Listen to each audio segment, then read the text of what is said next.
if you can bear with me through 3 points, you'll be a knee wizard, not only for yourself, but for others for the rest of your life, capable of helping thousands of people. Now, there was a pivotal point in 1978 that should have been for the better for our knees. Duke University found that when our knee goes over our toes, it puts more pressure on our knee. That should have changed the world from that point for the better. Instead, it took everything for the worse, and we got this idea of not letting our knees over our toes. So the very position we need to be strong in to protect our knees, we've now been, millions of us, it's not all doctors and trainers, but the overwhelming majority, like I grew up my entire life, prohibited from letting my knee over my toe, which is actually letting the knee over the toe and going to that full bend are actually not only the exact positions that strengthen the muscles responsible for protecting your knees, they also strengthen your tendons, ligaments, and I'm even hopeful, also from Duke last year, found that humans can regenerate cartilage the same way like zebrafish can and stuff like that. And considering that nothing that I use in knee ability has ever been tested, I'm very optimistic that we can even regrow cartilage, and what we use has super strong evidential links to regrowing meniscus, which is a form of cartilage. So you get my point. The number one thing that we should have found in 1978 and then figured out, we basically just should have figured out knee ability from that point. We should have figured out a gradual progressive system of exercise to be strong with our knees over our toes. Okay, that's what I've devoted my career to, and I have the most knee success stories of anyone who's ever lived. It's literally that simple. And what is the most regressed of that? We're still on point number 1. I promise by the end of these 3 points, you'll never look at knees the same, and you'll be an absolute wizard at helping yourself and others for the rest of your life off this video alone. Okay? So, simply walking backwards. Look at that. You literally cannot walk backwards without your knee going over your toe. So if you want a long-term route of just having knee longevity, just walk backwards 15 minutes 3 times a week. Within a 2-year span, you will have done about 100 miles. And I'll plug into this later, but 100 miles has been an outlier point, that there's 0 outliers of people who have just put in the energy with all our tens of thousands of miles forward and sprinting and all this stuff and jumping. No one has ever just done 100 miles backwards and not experienced profound results. Never occurred, even once. Go try to be the outlier. You can't, because it's just biology. It's just physics and biology. Our human bodies were not designed to fail. Life was supposed to be beautiful. Our bodies were supposed to work, and we have the solutions. There is no guesswork. Our bodies can and do work. So, walking backwards, this is tip number 1 out of the 3 tips, okay, is that is the most regressed form, and we can add resistance to that. If you want to speed up the results of walking backwards, add resistance. This is a really cool home tool that has an internal resistance. So this actually resists me. So the harder I work backwards, the more, let's look at it in slow-mo. Boom, slowing down. That's what hurts people's knee. Okay, whatever the position is that hurts your knee, put it on rewind, and you just figured out how to solve it. Now, this is one of many tools, and this is one of the 3 tips we're going to go into greater detail. The point is, by resisting yourself backwards, you can speed up that process. And here's the finish of this point, because it's very different, okay? All the other knee ability exercises are actually far more transformative than ROKP, reverse out knee pain. They're far more transformative, and they work your mobility, and they're going to be better for your athleticism, and they're going to be better for bulletproofing. But this is the bedrock. No one fails for lack of a high enough tool. People fail only because they don't actually get started and get into it. It's the only thing that's ever led to someone failing, is just not actually understanding what's in this video. And here's the difference, okay? This could be 1,000 pounds. This could be an immovable wall. It just wouldn't move. But if you put a wall on your back, you'd break your knees, you'd destroy yourself. So you see the difference. The eccentric is the way down of an exercise. And progressing in that is actually more transformative than this is just the extension. And then the next one extends. You're never receiving the blow. But that's also why this is the lowest form. So I don't even do this anymore. I have this for demonstration. I have this for Alyssa. But I really got this mostly for demonstration and because I'm in LA and this allows me to throw it in the back of my Jeep. So I've been able to use this to help people here to start getting out of pain and learn and feel how this works, okay? Because this doesn't just work by magic. You actually, like anything else in training, you work really hard backwards. You get incredible pain-free blood flow to the muscles. You get stronger in the muscles. So I can kind of conclude up tip number 1 here. And that is that you have knees over toes, okay? It's not this scary thing. It's actually the number 1 thing to protect us. And this is the lowest form of knees over toes, is just walking backwards. And if you want to speed that up, you add resistance to it, which gets us right into number 2, okay? And number 2 is that once you get this concept of going backwards, and you can do 15 minutes, okay? Do 15 minutes. Take breaks if you need. The interesting thing is that at a really low level, you'll actually just go for 15 minutes, like you'll just be getting into it.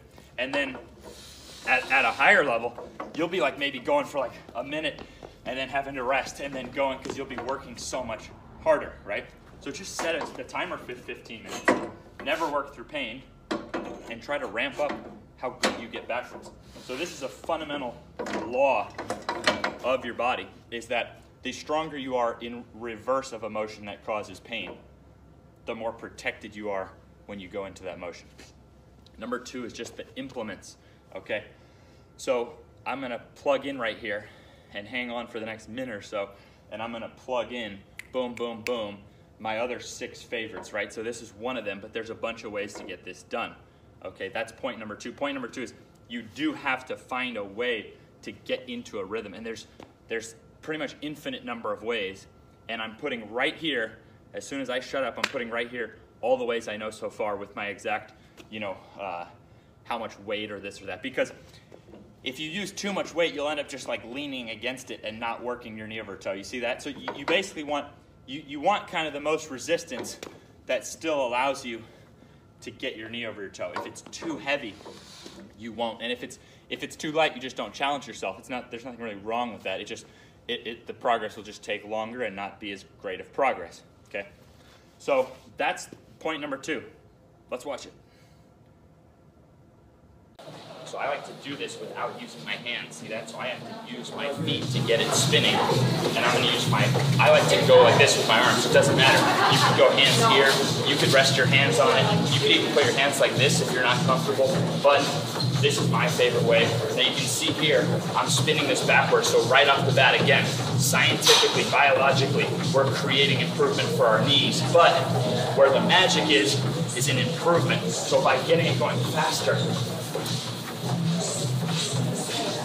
it has its own internal resistance, which makes it harder. So if I keep pushing as fast as I can for 2 minutes, no matter how strong you are, you can get an incredible workout, and you get all that blood now into your knees to heal while strength. Sleds are designed for this, but you can actually use anything. Some of us like to change friction even better.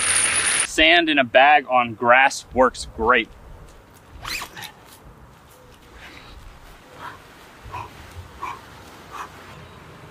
A car in neutral is my personal favorite. Even a hill can get the job done, but make sure to go down slowly with your toes out. And we're back. So now point number 3 is really a truth of life that's gonna help you get the most out of this. And this is the guiding thing that took my life from destroyed by knees to now completely dominating my knees and having more knee success stories for it. Like, who would have thought I was the guy who couldn't even finish my high school basketball career? Like, I've barely known anyone who at such a young age had as bad of knees as I did, right? So talk about turning lemons into lemonade or whatever. But here's how. No excuses ever for anything. Every time you make an excuse, you just put a lie into the universe. You just lied. Because you're much more powerful than that. Okay, so I already know as soon as I show the quote, $750. $750? I saved up $1,000 by the time I was 6 years old. I'll tell you how. At 4, I decided, wow, I want a Michael Jordan rookie card. I got into collecting basketball cards when I was 4, and I could see that like the value of these things going up. And my dad was into like investments and stuff, so I was like, all right, I'm gonna save up $1,000 for a Michael Jordan rookie card. I didn't know how long it would take, so I said, don't get me any birthday presents, don't get me any Christmas presents. So right off the bat, for everyone watching this, cut out birthday, cut out Christmas, you just got yourself saved a bunch of money right there. No birthday presents, no Christmas presents, no toys. So I went about 2.5 years, no toys. And then I was pestering my parents for any little jobs I could do and telling every aunt and uncle who would listen, don't send me crap, send me cash, okay? So now it's about 6.5, Christmas comes around. I had saved up $1,000 myself. I bought my own Christmas present. Well, what did I have waiting under the tree? A safe. My parents bought me a safe to put the rookie card in. So I had a Michael Jordan rookie card by the time I was 6 because I cut out all the things that every other kid I ever knew. Never knew another kid, but my point is that I didn't take that as an excuse. You can't, the moment you put an excuse, you're lying to yourself. There's only one valid excuse. If you're sitting in a wheelchair or something like that and you have no legs, anyone watching this, because there's millions of us complaining about knee pain, right? We are all slapping those people in the wheelchair in the face. It's disrespectful. We are slapping them in the face every time we make an excuse. You can't afford $750 for this? Good, look at one of the options. But you can afford $750. And I'm going to give you one other example, but my point is this. There is no such thing as if you have legs that work, okay? If you weren't born with a defect or didn't get in an accident that you actually don't even have legs. If you have legs that have nerve supply, there is no valid excuse, okay? I see people all the time who've been struggling with their knees for so many years, and now you have a biologically perfect route to get out of that, and there is no excuse that's worthy. But these are the same people, and I fix them. You see the results. But I'm just saying, so many of them come in with, oh man, it's snowing outside. Okay, get a treadmill, turn up. Oh man, that's expensive. Go on Craigslist, find one that's used. You don't even need the treadmill to work. It can be broken. It's even better. It doesn't matter. When you make an excuse, you're just lying to yourself. You're lying to the universe. And the other example I was going to give is that in the last 3 years, so like I started this year with 25,000 Instagram followers. I started my Instagram account May 27th the year before. Okay, I know how to get successful at things, but out of the last 3 years, I've spent 2 of them that I have not engaged in any entertainment of any kind. You want to give me an excuse? I've still never met anyone to this day that I've known who actually did it. Try going 1 year, no entertainment of any kind. Anything you do for that it's like you're done working and now it's right? There's a difference between learn. So examples would be you definitely can't watch any porn. It's entertainment. Okay, so there's no porn for an entire year. There's no video games unless you're a professional video gamer. If you're not a professional video gamer, there's no video games for the next year. There's no watching sports games. Look, if you want to break down slow motion highlights of Michael Jordan or someone else, whatever, you can do that. But you can't just watch a live sports game. It takes too long. That's time you could be working. Okay? There's no TV. I mean, God forbid commercial stuff. There's no Netflix or any of this other stuff. I mean, whatever. You can't go to a medieval times thing and watch a jousting. You can't go to the movie. You can't engage in any entertainment of any kind. No entertainment of any kind. Try it for a year. You know what? Every time people start telling, what the heck do you do with your time? I work. I outwork the competition factually by not engaging in entertainment. My point is just that. Even if you do that for a short amount of time, even if you did that for 2 years and got your 100 miles of ROKP in, you'd be setting yourself up for an entire different rest of your life. Now I can afford to do whatever the heck I want, make my own schedule, but I wouldn't be able to make my own schedule or do any of these other things if I wasn't willing in the first place to cut out the excuses. So my point is just that between the example of me being a kid and cutting out holidays and things like that, and now as an adult being willing to cut out entertainment, my point is just that there is no such thing as a valid excuse if you have legs. If you have legs and they have nerve supply to them, you have no excuse. So now you know these 3 points. You understand the truth about knees over toes and that it's actually, we've only hit epidemics of knee surgeries. As we said, that's the position we need. That's the position that puts pressure on knees. well, let's avoid that. And then when it actually happens in real life, we're going to be destroyed because you can't even go downstairs. You can't shoot a jump shot. You can't live life without your knees over your toes. So that was a pivotal point that we totally botched by just lack of common sense. And now the whole world, okay, but it's endless like this. I mean, the guy who made the rice formula, rest, ice, compression, elevation, has since recanted and said he was wrong. But it doesn't matter. The whole world knows what's wrong, and we all believe what's wrong, even though he's now trying to get everyone to be aware that he was actually wrong about that. So you get my point, is that we screwed that one up.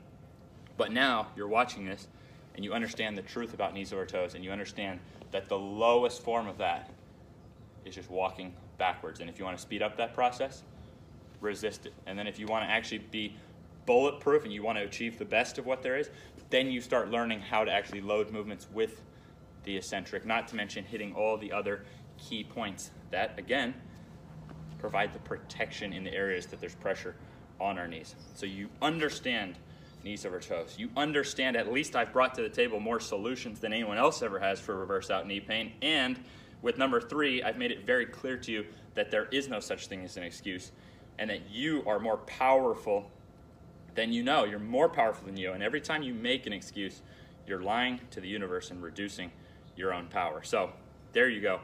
Now you can be a complete wizard at making miracles for others, yourself, for others, the entire rest of your life. The amount of people I've had come to me who had scheduled surgeries, I can't even count it now. At one point I kept track and it was like 50. Now it's in the hundreds of people who had scheduled surgeries canceled. I never even looked at their graphs. It just started applying common sense, okay? Start applying exactly what's in this video. So you don't even have to understand the anatomy of your knees, because the very doctors and exercise scientists don't even understand this stuff yet. So you don't even have to know what's in your knees, okay? I was diagnosed 100% torn ACL. Now I've had another, and I didn't operate. Another doctor said, now, well, I think you regrew your ACL or whatever. It doesn't matter. The amount of damage I had in my knees, I was never supposed to play high-level sports. I was never even supposed to fully bend this knee that now has perfect bend. I was never supposed to even fully bend it, okay? According to seasoned expert doctors, okay? You don't even have to know what's in there, because function is senior to structure. So with knee ability, we're only addressing pain-free function. You're never working through pain. Pain is your body's signal. It tells you what's going on. So we're only addressing function, and literal miracles are happening every day. Now you have the tools. Go out there, change the world, and in the process of transforming and giving people miracles for their knees, get across the more important points, that what we're doing here is we're actually handling our problems by confronting them at levels we can handle, and then we're making no excuses. Go through life without an excuse ever. Eventually, you'll have no reason to make one.